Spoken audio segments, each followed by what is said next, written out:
Good morning, students. Today we are going to start our next topic, that is Newland law of octave.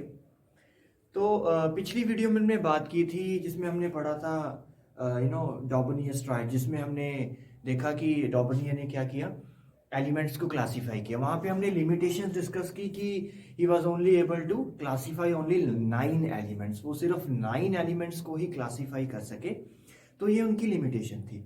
इनकी limitation आने के बाद और scientist को ये मौका मिला कि वो फर्दर एलिमेंट्स को क्लासीफाई कर सके। तो इसके बाद जो न्यू साइंटिस्ट आए जिन्होंने आगे चल के फर्दर एलिमेंट्स की क्लासिफिकेशन की, वो थे न्यूलैंड। ठीक है, तो इन्होंने एक लॉ ऑफ ऑक्टेव्स। ऑक्टेव्स का मतलब क्या होता है dear? Group of 8 elements, group of 8 element. तो इन्होंने कुछ ऐसा लॉ बनाया न्यूलैंड ने। ये कब की बात है? ये 1860 आई थिंक 1864 की बात है। तो 1864 में न्यूलैंड ने फर्दर एलिमेंट्स की क्लासिफिकेशन की, क्योंकि डियर जो डॉबनियस थे उसमें, डॉबनियर ट्राइड में क्या हुआ, वहां पे वो डॉबनियर जो थे वो सारे एलिमेंट्स की, सभी एलिमेंट्स को क्लासीफाई नहीं कर सके थे। He was only able to classify only 9 elements. 9 elements को ही वो क्लासीफाई कर सके, जिसके चलते न्यूलैंड को फर्दर एलिमेंट्स की क्लासिफिकेशन करनी पड़ी। और इन्होंने क्या किया, इन्होंने अपना एक लॉ दिया जिस लॉ को बोलते हैं लॉ ऑफ ऑक्टेव्स। तो क्या है न्यूलैंड लॉ ऑफ ऑक्टेव, देखते हैं। तो according to Newland law of octave, so Newland arranged elements in increasing order of their atomic masses, and Newland arranged elements in increasing order of their atomic masses, and he noticed that every 8th element,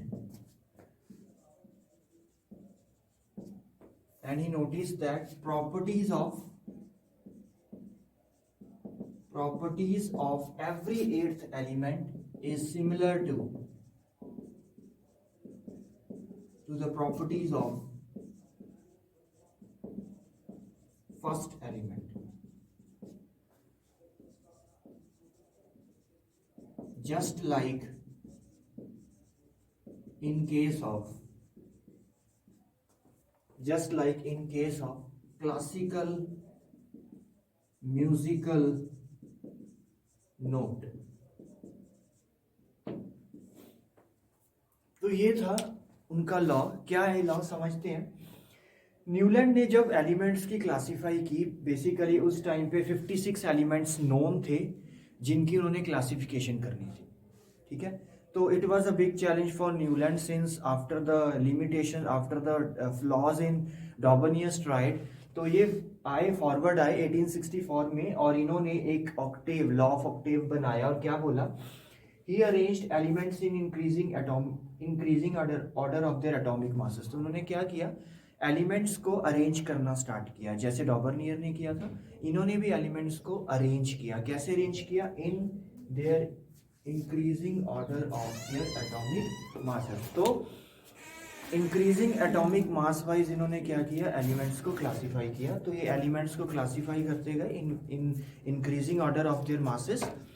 और इन्होंने क्या note किया, इन्होंने ये note किया कि जो every 8th element, हर जो 8वां एलिमेंट था, उसकी प्रॉपर्टीज फर्स्ट एलिमेंट के साथ क्या कर रही थी, मैच कर रही थी। तो जब उन्होंने फर्स्ट एलिमेंट रखा, सेकंड रखा, third, fourth, fifth, six, seventh, 8th, जब उन्होंने 8th एलिमेंट को टेबल में अरेंज किया इन इंक्रीजिंग एटॉमिक मास, तो उन्होंने देखा कि जो 8th एलिमेंट था उसकी प्रॉपर्टीज फर्स्ट एलिमेंट की प्रॉपर्टीज के साथ मैच कर रही थी। जब उन्होंने एक्सपेरिमेंटली केमिकल प्रॉपर्टीज को स्टडी किया तो ये देखा कि जो हर 8th एलिमेंट था वो फर्स्ट एलिमेंट के साथ क्या कर रहा था, उनकी प्रॉपर्टीज मैच कर रही थी। फर्स्ट एलिमेंट की प्रॉपर्टीज 8th एलिमेंट के साथ मैच कर रही थी, सेकंड एलिमेंट की प्रॉपर्टीज 9th एलिमेंट के साथ मैच कर रही थी, थर्ड एलिमेंट की प्रॉपर्टीज 10th एलिमेंट के साथ मैच कर रही थी, and so on. Just like ये कुछ ऐसा था जैसे क्लासिकल म्यूजिक नोट्स में होता है। क्लासिकल म्यूजिक नोट्स तो आपको पता होगा, जैसे यहाँ मैंने लिखा हुआ है सा रे गा मा पा धा नी, ये तो हो गया हमारे क्लासिकल म्यूजिक नोट्स। इसमें जो 7th नोट है वो हमारा नी, और उसके बाद जो 8th नोट होता है वो फिर से क्या आता है हमारे पास, सा, that is sa re. This is first, second, third, fourth, fifth, sixth, seventh. First note sa, then रे, देन गा, फिर मा, फिर पा, फिर sixth dha, then seventh ni, and again 8th क्या आता है हमारे पास, सा, दैट इज सा रे गा मा पा धा नी सा।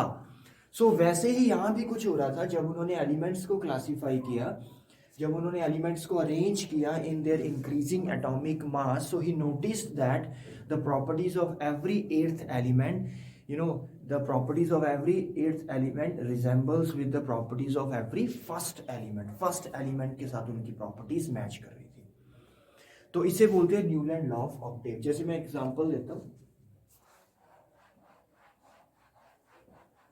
लाइक इन्होंने एलिमेंट्स को अरेंज किया इन इंक्रीजिंग एटॉमिक मास।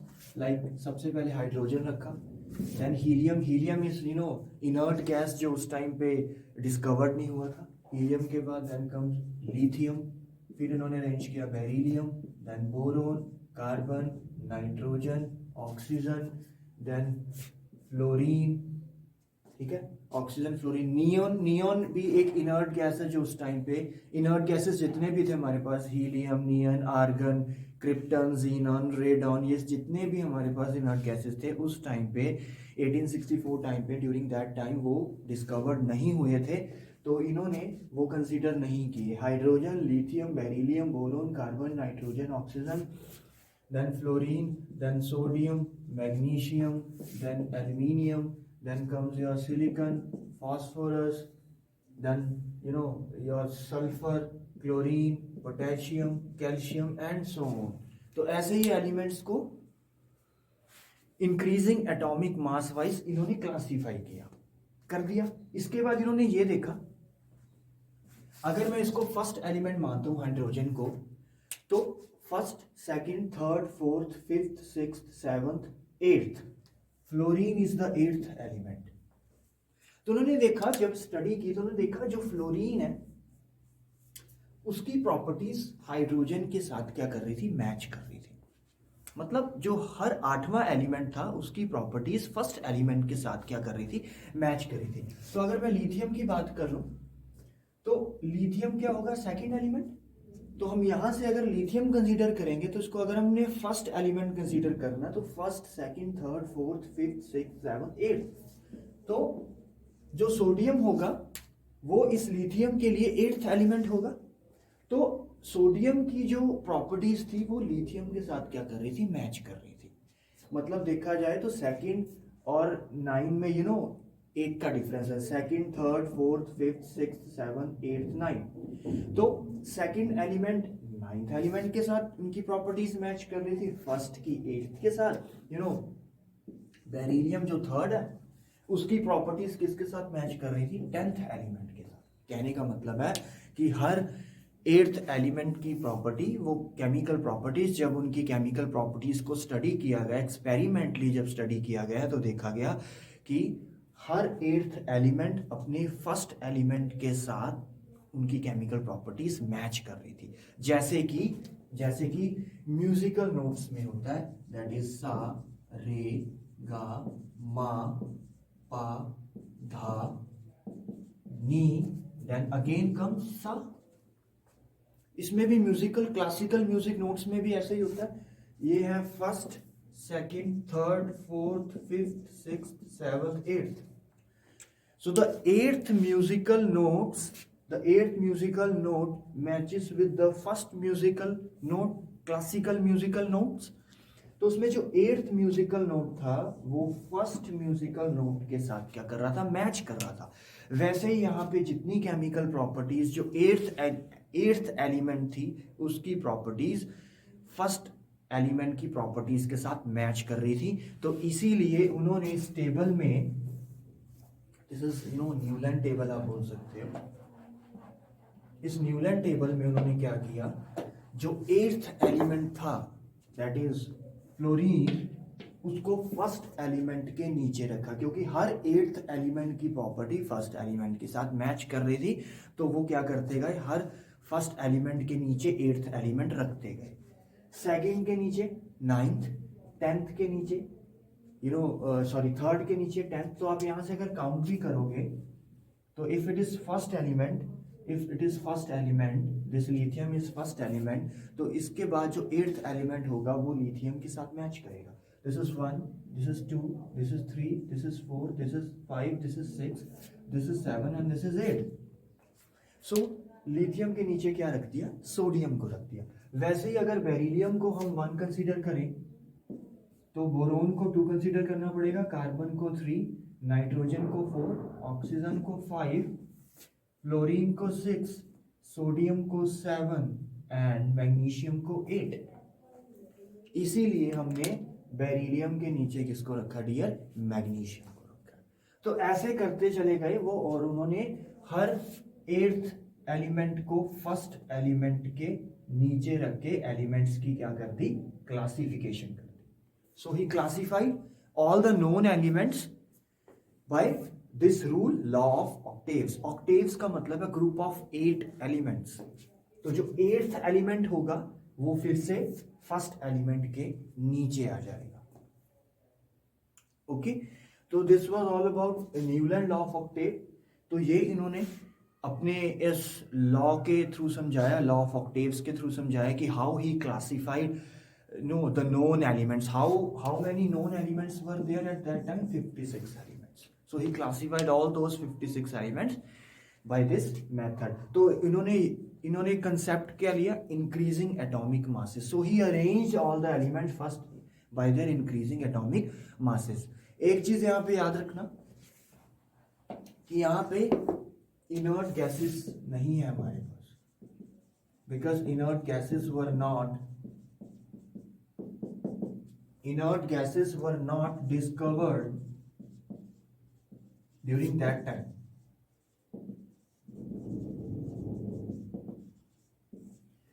तो डियर उस टाइम पे, during that time inert gases were not discovered. तो यहाँ पे आप देख रहे होगे हीलियम नहीं है हमारे पास, है ना, इसके बाद नियन नहीं है हमारे पास, आर्गन नहीं है।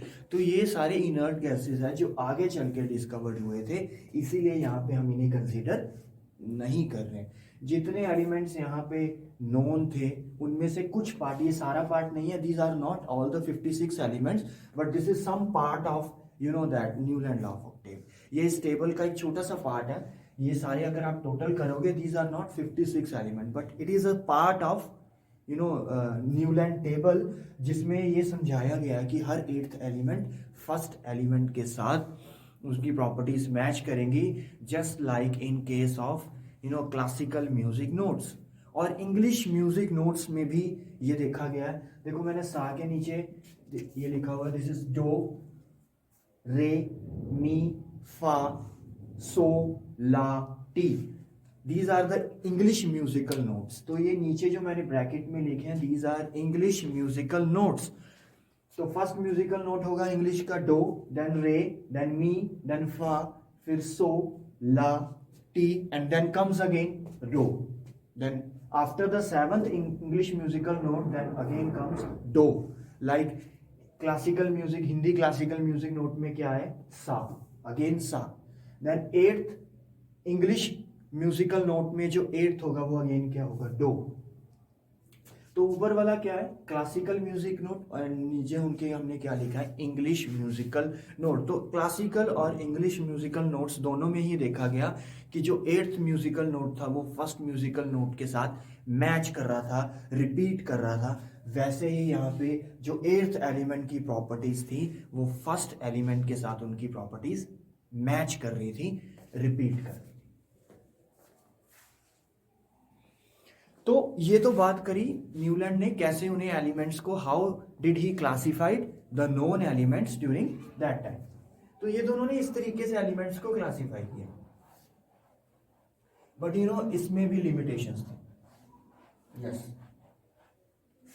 इस लॉ में भी फ्लॉज थे, इस लॉज में भी लिमिटेशंस थी। क्या कमी आई इनमें? तो let us discuss limitations, very important.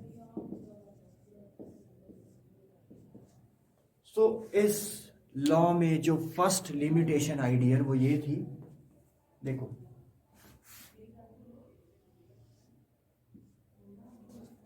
तो ये देखा गया कि हर एट्थ एलिमेंट फर्स्ट एलिमेंट के साथ उनकी प्रॉपर्टीज मैच कर रही है, ठीक है। जैसे हम लिथियम देखें, लिथियम की प्रॉपर्टी सोडियम के साथ मैच करती है, नीचे रख दिया इसके।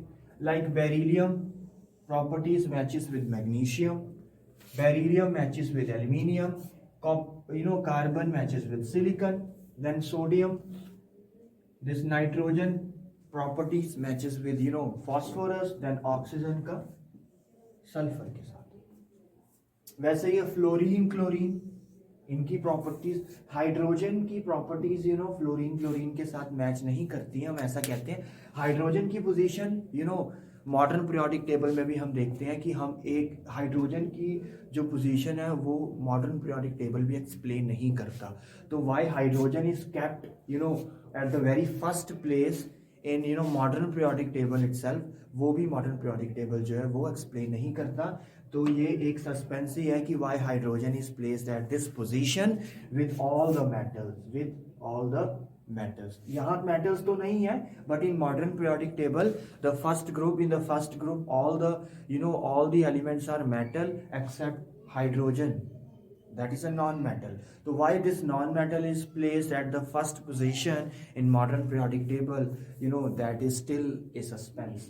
तो अगर हाइड्रोजन को छोड़ें तो फ्लोरीन क्लोरीन की प्रॉपर्टीज भी सेम है, वैसे लिथियम सोडियम पोटेशियम इनकी प्रॉपर्टीज भी सेम है, देन बेरिलियम मैग्नीशियम कैल्शियम इनकी प्रॉपर्टीज भी सेम है।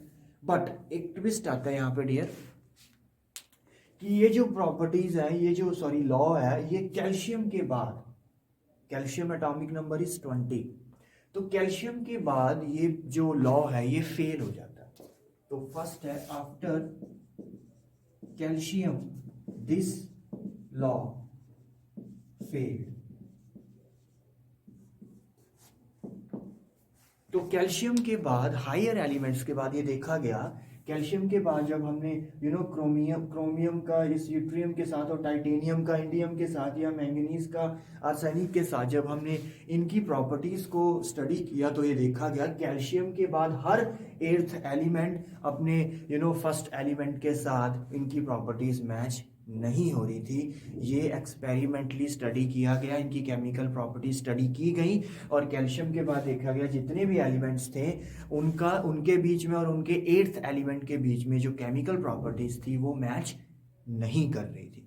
तो कैल्शियम तक तो ये लॉ बहुत ही अच्छा अच्छा लॉ था अप टू कैल्शियम तक ये law it holds good, but up to calcium only. After the calcium, after heavy elements, तो ये lighter elements तक, since calcium तक हम मान सकते हैं कि it is lighter element, तो lighter elements तक ये law जो है it holds good, but heavy elements के लिए means after calcium then comes your chromium, titanium, manganese, iron, इनके बाद calcium के बाद for the heavy elements this law failed, क्योंकि हर एट्थ एलिमेंट की प्रॉपर्टीज फर्स्ट एलिमेंट के साथ मैच नहीं कर रही थी। कहने का मतलब है कि ये कैल्शियम की प्रॉपर्टीज जिंक के साथ नहीं मैच कर रही थी, क्रोमियम के इट्रियम के साथ नहीं मैच कर रही थी, टाइटेनियम की इंडियम के साथ नहीं मैच कर रही थी, आयरन की सेलेनियम के साथ मैच नहीं कर रही थी प्रॉपर्टीज। तो ये एक लिमिटेशन थी first, that is after calcium this law failed, ये लॉ जो है फेल्ड हो गया। कैल्शियम तक तो सारी की प्रॉपर्टीज, सभी एलिमेंट्स की properties like lithium sodium potassium beryllium magnesium calcium के बाद आप कंसीडर नहीं करोगे only boron and aluminium, they shows the similar chemical properties but not the chromium. This is the first limitation. Okay, second limitation इसमें थी ये, he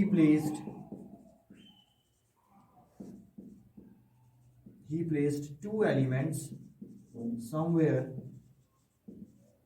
he placed two elements somewhere in one slot without any reason. तो इन्होंने दूसरा limitation ये था कि इन्होंने कहीं कहीं पे इन्होंने एक ही स्लॉट में दो एलिमेंट्स को भी रखा. Like see, this is cobalt and nickel. Why he placed cobalt and nickel both in one slot. Cobalt और निकल दोनों को ही एक स्लॉट में क्यों रखा? इनके पास इसका कोई रीजन नहीं था कि why he placed. So he only want to adjust all these elements in this table. वो अपने एलिमेंट्स को, जितने नोन एलिमेंट्स थे उनको वो इस टेबल में एडजस्ट करना चाहते थे. इसीलिए इन्होंने कहीं पे किसी स्लॉट में, लाइक सीजियम एंड लैंथियम, ये दो एलिमेंट्स हैं, ये कोबाल्ट निकल है, ये जो एलिमेंट्स हैं ये कहीं पे किसी जगह पे एक ही स्लॉट में दो एलिमेंट्स भी इन्होंने रखे हैं. इसका मतलब अगर एक ही स्लॉट में दो एलिमेंट्स रखे हैं, इसका मतलब निकल और कोबाल्ट की प्रॉपर्टीज एग्जैक्टली सेम होंगी. तो ऐसा पॉसिबल नहीं है. कोबाल्ट की कुछ प्रॉपर्टीज तो लिथियम से मैच नहीं करती होंगी. ऐसा तो नहीं कि कोबाल्ट और निकल एक ही चीज है. इनकी मतलब अगर वो एक ही स्लॉट में रख रहे हैं दो एलिमेंट्स को, इसका मतलब cobalt and nickel one and the same thing. अगर one and the same thing होते तो ये अलग अलग एलिमेंट्स क्यों होते? सिमिलरली यहाँ पे भी एक ही स्लॉट में दो एलिमेंट्स को रखा हुआ. So why he placed two elements somewhere in one slot. एक स्लॉट में रखा उन्होंने कहीं पे दो एलिमेंट्स को, और रॉन्ग पोजीशन पे भी रखा. मींस कोबाल्ट निकल को इस ग्रुप में नहीं होना चाहिए था, इसको कहीं और ही होना चाहिए था कोबाल्ट निकल को. अगर कोबाल्ट निकल आयरन के साथ होता तो हम मानते हैं कि ये ठीक है, क्योंकि आयरन, कोबाल्ट और निकल इनकी प्रॉपर्टीज एक जैसी होती हैं. They are not exactly same, but their properties are similar. Cobalt, nickel and iron. तो हम ये देखते हैं कि कोबाल्ट निकल की प्रॉपर्टीज आयरन के साथ मैच करती है, ना कि कोबाल्ट निकल की प्रॉपर्टीज क्लोरीन फ्लोरीन के साथ मैच करती है. Why? देखो हमने एक ही ग्रुप में रखा है इनको, इसका मतलब कोबाल्ट एंड निकल की प्रॉपर्टीज फ्लोरीन एंड क्लोरीन के साथ मैच करनी चाहिए, बट ऐसा नहीं है. Since fluorine and chlorine are non metals, they are non metals, but cobalt and nickel are typical metals. They are typical metals. So how can you place such typical metals with non-metals? So he इन्होंने slot में दो elements भी रखे without any reason. उनके पास reason नहीं था इसका why he kept two elements in one slot, और इन्होंने उसको डिफरेंट गलत रॉन्ग पोजीशन में भी रखा था. मतलब इसकी पोजीशन अगर आयरन के साथ होती, मतलब अगर मैं कहीं यहाँ रखता इसको या आयरन को मैं इधर रखता instead of fluorine and chlorine, तो ये एक लिमिटेशन ना होती शायद. So iron, cobalt and nickel, they are very far away from each other in this table.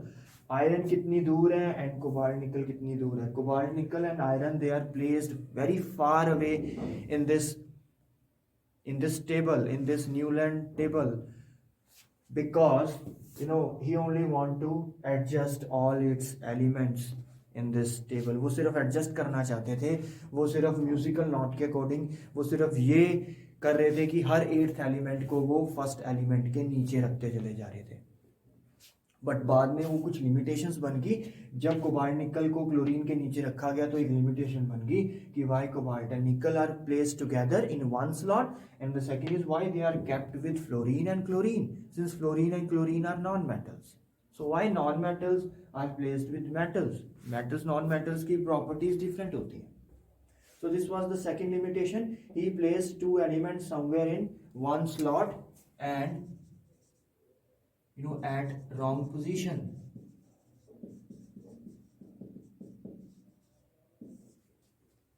So he placed these elements in wrong position, at wrong position. इन्होंने कुछ elements को wrong position पे रख दिया था. This was the second limitation.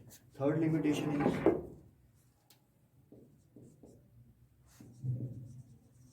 only 56 elements exist in nature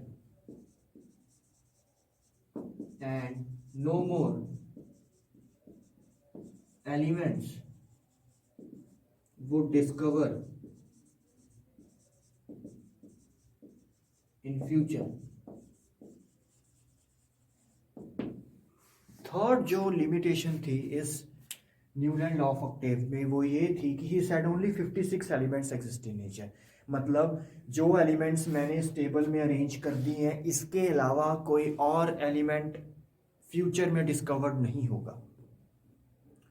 कोई भी element more than 56 elements जो उस टाइम पे नोन थे, इसके अलावा कोई भी और एलिमेंट फ्यूचर में डिस्कवर्ड नहीं होगा और वो इस टेबल में फिट नहीं होगा। So what he said in his law, in his Newland's law of octave, he said only 56 elements exist in nature and no more elements would discover in future जो इस टेबल में fit हो जाए। But there are 118 elements now. So he said at that time only 56 elements would discovered in future and no more element would discover. कोई भी element आगे चल के और डिस्कवर नहीं होगा अदर देन दिस। बट आगे चल के इनर्ट गैसेस डिस्कवर्ड हुए, आगे चल के ऐसे ऐसे एलिमेंट्स डिस्कवर्ड हुए जो इस टेबल में नहीं हैं। So according to him he said only 56 elements exist in nature, और आगे चल के इसके अलावा कोई और एलिमेंट्स डिस्कवर्ड नहीं होंगे। This was the third limitation and this was the final limitation of Newland law of octave. So once again limitation, I am going to repeat. First limitation is this law holds good up to calcium, and after calcium, after heavy elements, means after calcium, this law failed. Second is he placed two elements somewhere in one slot without any reason. He don't have any reason why he placed two elements in one slot like here and here without any reason.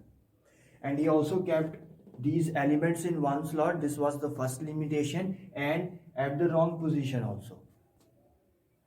Like fluorine, chlorine and bromine, these are non-metals, and in between the non-metals two typical metals are placed. This is wrong. So उसके पास कोई reason नहीं था, उनके पास कोई reason नहीं था। Third is he said only 56 elements exist in nature. No more elements would be discovered in future that would occupy this space in this table. इस table में वो स्पेस कोई ऑक्यूपाई नहीं कर पाएगा। मतलब जितना मैंने इस टेबल में एलिमेंट्स फिट किए हैं इसके अलावा कोई और एलिमेंट, पहली बात कोई और एलिमेंट डिस्कवर्ड ही नहीं होगा जो इस टेबल में फिट हो सके। बट आगे चल के मेंडलीव ने कुछ अनडिस्कवर्ड एलिमेंट्स की भी प्रेडिक्शन की, और वहाँ पे हम पढ़ेंगे नेक्स्ट। इसके बाद इसमें ये लिमिटेशंस आने के बाद ये अर्लियर अटेम्प्ट थे। इसके बाद जो नेक्स्ट अटेम्प्ट किया वो था मेंडलीव का, दैट इज हम पढ़ेंगे मेंडलीव पीरियोडिक टेबल। तो वो हम नेक्स्ट वीडियो में बात करेंगे। This is all about Newlands law of Octave. आपको ऑक्टेव का मतलब पता होना चाहिए, ग्रुप ऑफ 8 एलिमेंट्स जिसमें हर 8th एलिमेंट फर्स्ट एलिमेंट के साथ मैच करेगा, but up to calcium only. Up to calcium, after calcium, the properties were not matching with the first and the 8th element, between the first and the 8th element. So this is all about Newland's law of octave. In the next video, we'll discuss the next further attempt by, the great scientist, the great chemist, that is Mendeleev. So till then, take care. Goodbye.